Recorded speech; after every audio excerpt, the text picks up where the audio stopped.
Hi, it's Mira here. Do assessment events strike fear into many of your students?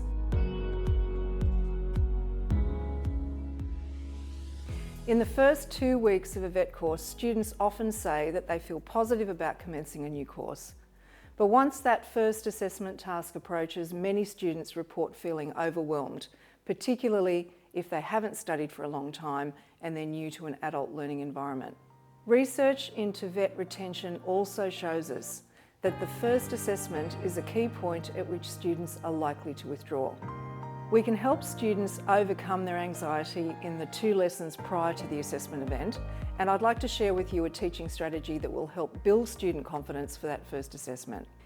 In the first lesson leading up to the assessment event, our focus is going to be on reassurance and demystifying the task for our students. We can say to our students, today we're unpacking the assessment together.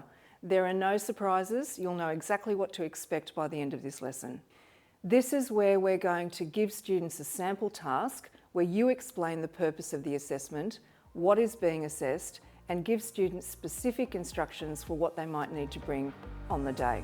We should check for their understanding of the instructions and the format of the task, and also acknowledge their emotions by reassuring them that it's perfectly normal to feel nervous, but as their teacher, you're there to help them feel prepared.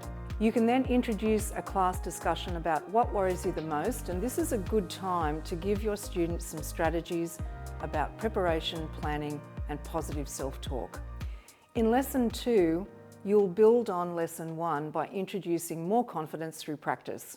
Again, we'll give students a sample assessment task, and you can introduce the lesson by saying, today we're going to practice in a safe space.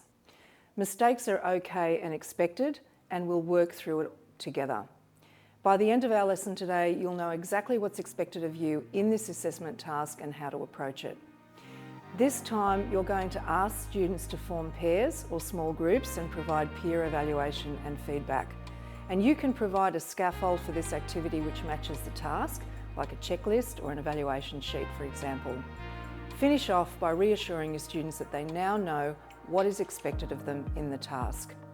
When assessment is clear, supported and predictable, students feel empowered and not overwhelmed. Thanks for joining me, and I'll see you next time for another 2-minute teaching tip.